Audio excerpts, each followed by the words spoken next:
Our Watch.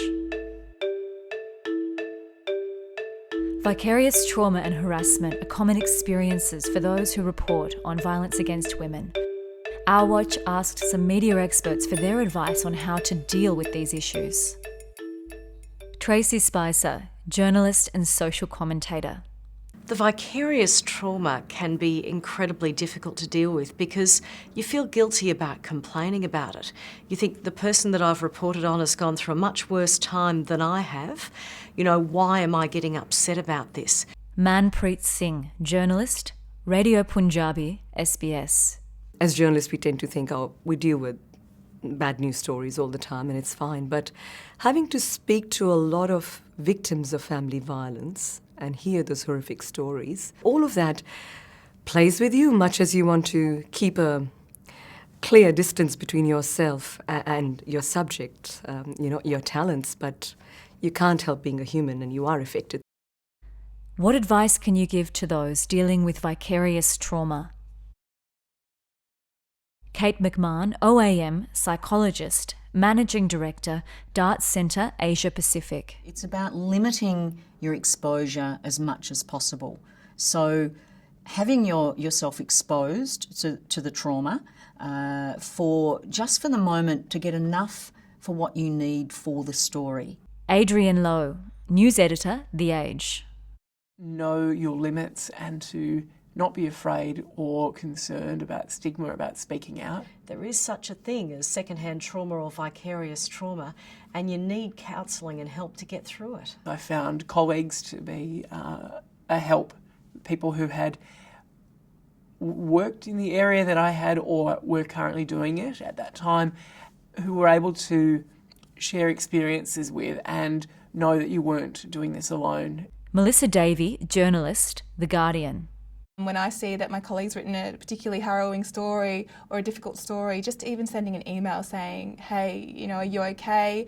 And I know my colleagues have done that for me as well, and it's really been welcome. Social support or support from others is really important in terms of enhancing your resilience. Remember that you're a person as well, and to not let any sort of traumatic experience swallow you up in a way, to find something that keeps your mind ticking in a different way to how you've been engaged at work. Also having nano breaks or micro breaks and just doing things that having little funny things on your phone even, where you can just break away from the trauma load in the moment, a circuit breaker. I make use of the resources I have around me. I know that there are really good organisations out there like Our Watch where you can get advice as to how to respond to various things and trauma that people are coming to you with, and that as a result you might feel or take on yourself. So make use of the resources that are out there. Other things that media professionals can do, and it sounds almost twee if you like, but in the face of trauma exposure and vicarious trauma we forget these things. But things like eating well, sleeping well, getting enough sleep, doing exercise and deep breathing. We know as human beings each of those things impact on how we function and puts us at either the top or the bottom of our professional game if we're not living by those. Dealing with harassment. Over the last 10 years, I've received hundreds upon hundreds of threats via email, Twitter and Facebook in relation to stories I've written about social issues surrounding women and feminism. I got very badly trolled about 3 years ago and didn't want to leave the house. There were death and rape threats against not only me but also my children. A lot of the harassment comes in the form of comments on my stories. People will try and discredit your research and your information in the story. They'll accuse you of having the statistics wrong. Tom WHITTY, supervising producer, The Project, Network 10. What I've received is a lot of hostility from men who feel like the issue is being misrepresented. Men angrily want me to tell their story and to stop telling one side of the story. That's kind of looked like some angry emails and it's occasionally a few letters. To get on to the space of being personally stalked and going through the police and trying to make sense of your life and having security escort you, it's no fun. What advice can you give to those dealing with harassment?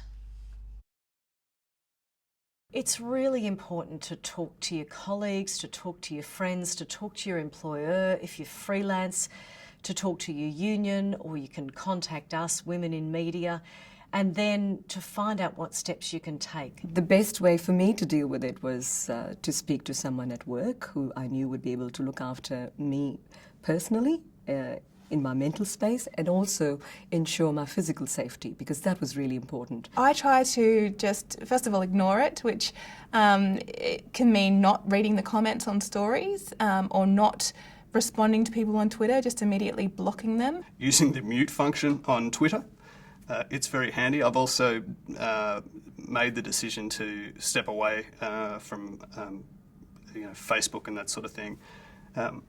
Right in the heat of the moment, when a story is going viral and that sort of thing, so that I'm not forced to engage with really hostile, vitriolic responses to my reporting. I do tend to block and mute a lot of comments these days. If there is a threat, I will take it to the police. Organisations need to have policies and processes around that, and that this is actually a legal offence to send threats.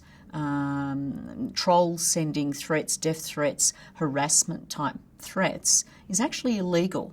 So news organisations need to get on board with that. I would tell people just to do what's comfortable for them. If you don't want to be on Twitter for a while, or you don't want to engage with people, then feel free not to. But equally, if you want to call people out and you want to respond and stand up for yourself and your story and your facts, you have a right to do that. What drives you to report on violence against women despite the vicarious trauma and harassment you experience?